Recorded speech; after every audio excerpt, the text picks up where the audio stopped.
সাবেক president Donald ট্রাম্পের অব্যাহত বেফাঁস কথায় উদ্বিগ্ন রিপাবলিকান পার্টি। তারা বলছেন এইভাবে চলতে থাকলে তিনি ভাইস প্রেসিডেন্ট কামালা হ্যারিসকে হারাতে পারবেন না।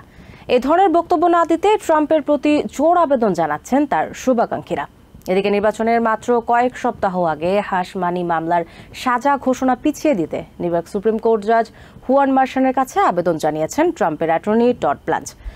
আইনজ্ঞরা বলছেন ট্রাম্পের কর্মকাণ্ডে একটা বিষয় স্পষ্ট, আগামী নির্বাচনে হেরে গেলে তিনি তা সহজে মেনে নেবেন না।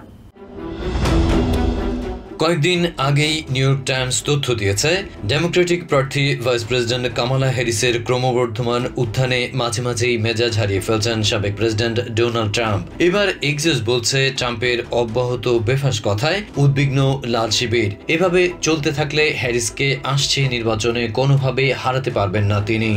They're either in very bad shape because they've been hit so many times by bullets or they're dead.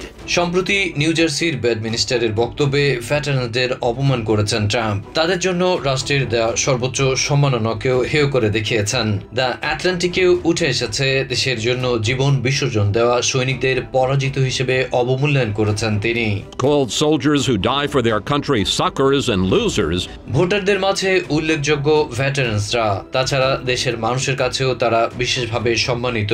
ফলে আসছে নির্বাচনে এর প্রভাব খুব একটা সুখকর হবে না, কিন্তু এই বিষয়টিকে কোনোভাবেই আমলে নিচ্ছেন না সাবেক প্রেসিডেন্ট, যে কারণে লাল শিবিরের নেতৃবৃন্দের মাঝে উদ্বেগ উৎকণ্ঠা কাজ করছে। When Trump attacks Harris personally rather than on policy. ট্রাম্পের অব্যাহত বেফাঁস কথায় উদ্বিগ্ন তারই শুভাকাঙ্ক্ষীরা। তারা বলছেন এভাবে চলতে থাকলে হ্যারিসকে আসছে নির্বাচনে হারাতে পারবেন না তিনি। কয়েকটি সূত্রের বরাতে এমন তথ্য দিয়েছে এক্সিওস। এই অবস্থায় এসব থেকে বিরত থাকতে জোর আবেদন জানাচ্ছেন তারা। Will Trump ever listen to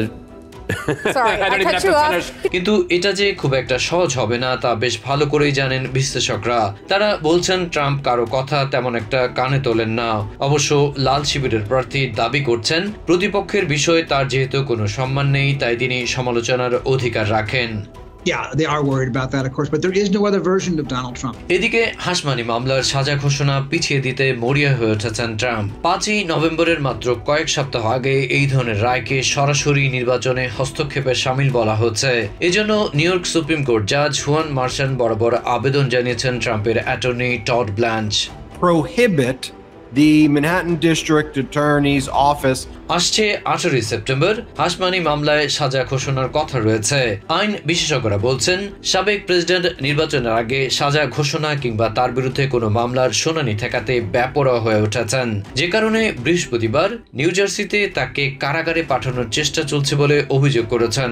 They want to put me in prison. It's never happened before in the history of our country. I did nothing wrong.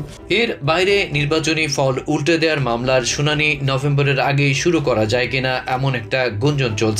সেক্ষেত্রে বিচারক তানিয়া চাটকেন মুখ্য ভূমিকা রাখতে পারেন বলে জানিয়েছে কয়েকটি সূত্র।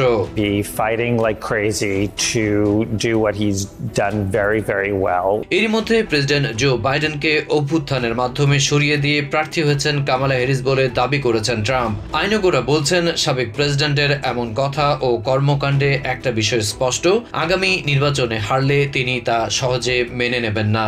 They forced him out. It was a coup. We had a coup. That was the first coup in the history of our country. Adib Mohammed, TVN 24 News Desk. New York থেকে সম্প্রচারিত TVN 24 টেলিভিশন বিশ্বজুড়ে বাঙালির কণ্ঠস্বর।